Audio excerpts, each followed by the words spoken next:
Sant Feliu de Codines s'ha convertit un any més en la capital catalana de la carbassa. El municipi vallesà ha acollit la Fira de la Carbassa en un nou emplaçament, però com sempre ha atret carbasses de tamany XL.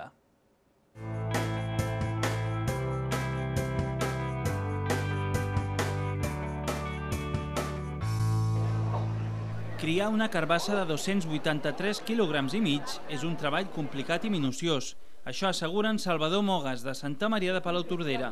Ell ho sap prou bé, ja que aquest any ha estat el guanyador de la 6a edició de la Fira de la Carbassa de Sant Feliu de Codines. I és que aconseguir que una carbassa en 62 dies arribi a aquestes dimensions té la seva feina i els seus petits trucs.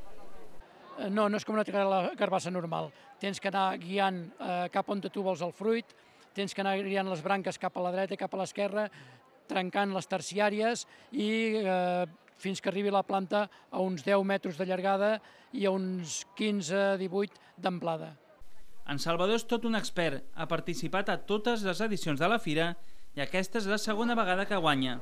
A l'edició del 2008 va batre el rècord de Catalunya amb un exemplar de 291,5 kg de pes. En canvi, el segon classificat era Àngel Gascón d'Osca, que assegura que la seva carbassa de 282 kg ha crescut de forma natural, fins i tot sense adob. Bueno, fácil. Yo, así como los demás dicen que han echado mucho abono, yo la he criado casi sin abono y no se lo creen, pero que es así verdad, ¿eh? Sí, se ha criado muy fácil. Muy poca cantidad de abono y a base de agua. L'Àngel es lamenta del segon lloc, ja que va arribar a Sant Feliu motivat pel primer premi que va guanyar la setmana passada a un concurs a Navarra, però la seva carbassa s'ha aprimat 13 quilos en una setmana.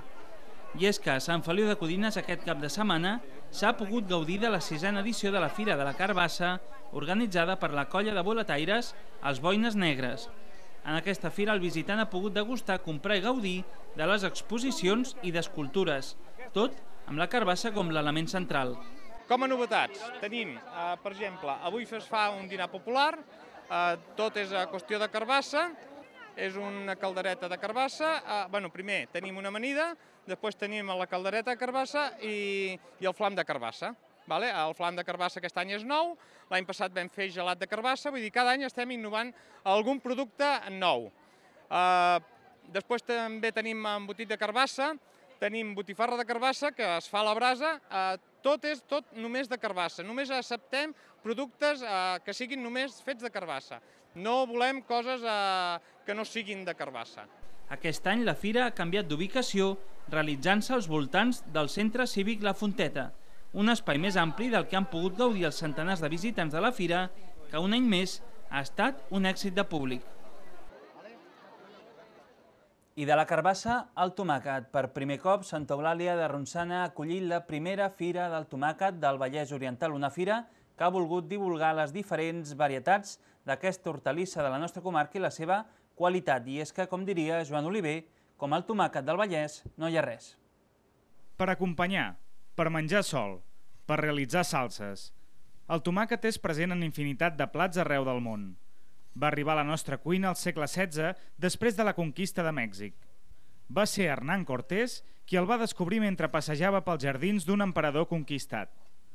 Existeixen molts tipus de varietats d'aquest fruit, encara que el consum i la producció a gran escala potser l'ha estandarditzat massa. Per donar a conèixer la riquesa del tomàquet i les varietats tradicionalment conreades a la nostra comarca, s'ha organitzat a Santa Eulàlia de Ronçana la primera Fira del Tomàquet del Vallès, impulsada pel Consell Comarcal.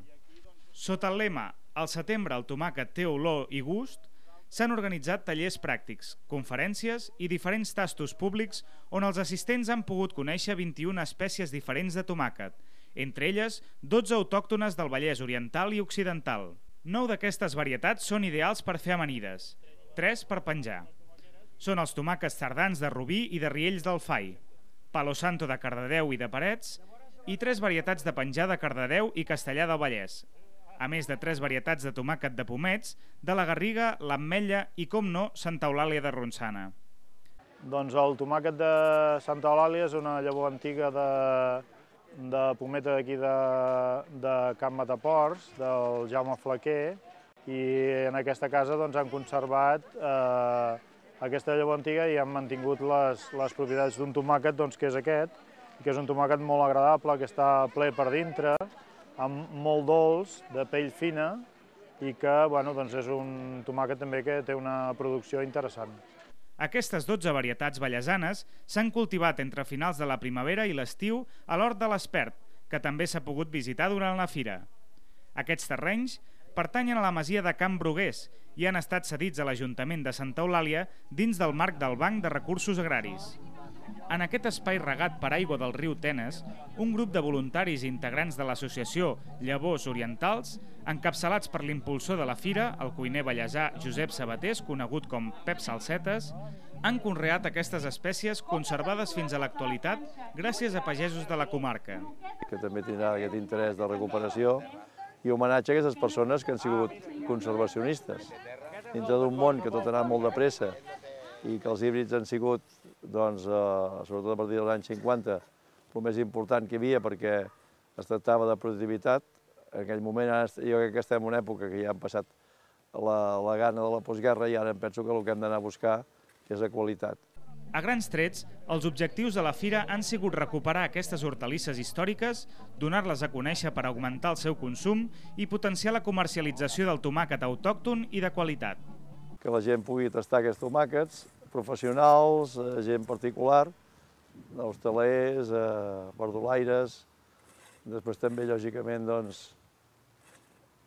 gent que sigui del món de l'alimentació, tot aquest personal, per tal que tot aquest tomàquet, si és que hi ha algun que sigui interessant comercialment, es pugui tornar a posar en marxa i pugui servir per consum.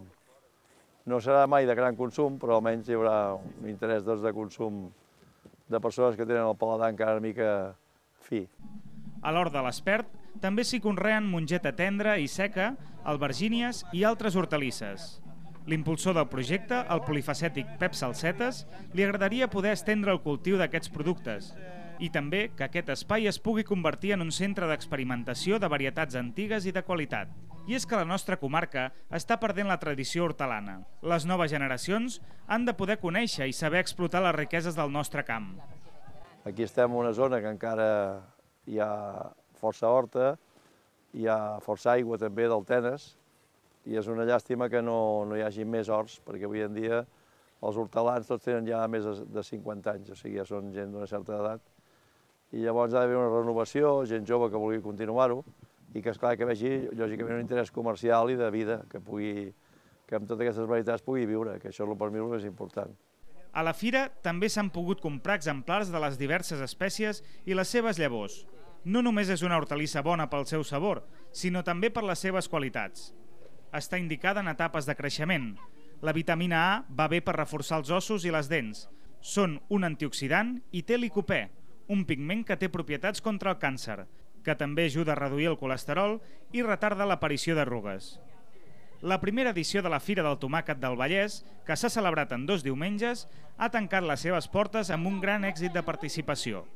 Prop de 2.500 persones han assistit a les 2 jornades de la fira que es podria tornar a repetir l'any vinent.